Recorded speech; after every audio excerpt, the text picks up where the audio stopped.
सुरुवातीला म्हणले राष्ट्रवादी काँग्रेसबरोबर शिवसेना गेली, आता ही कोणाबरोबर आहेत?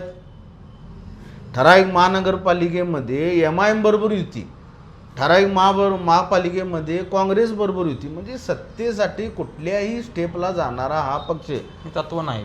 थोडक्यात ती काँग्रेसला नाव ठेवत होती की काँग्रेस हा मुस्लिम धार्जिन पक्ष आहे.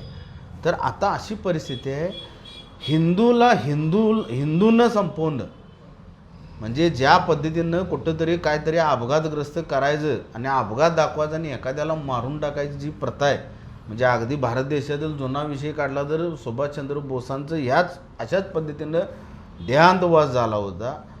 आणि आता तीच प्रकरणं चालू आहेत. ऐकत नाही ना, चालू करा. म्हणजे ह्यांचा हिंदुत्वात कुठं? पूर्वी प्राचीन काळात ज्यावेळी जम्बूद्वीप नावाचं आपलं भारतवर्ष होतं, त्यावेळी भारत देशाला भारतवर्षाला जम्बूद्वीप म्हणायचे.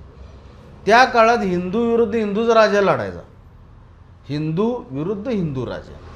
आता सेम चालू आहे, हिंदूंनाच मारायचं हे भाजपचं प्लॅनिंगच आहे. मग ते कसं मारायचं हा त्यांचा विषय. मारणं आणि अन्य गोष्टी हा त्यांचा पार्ट झाला, पण हे चुकीचं आहे. यांचं हिंदुत्व पूर्णपणे उघड झालेलं आहे. अशाच नवनवीन अपडेट्ससाठी डिजिटल कोल्हापूर चॅनेलला सबस्क्राईब करायला विसरू नका.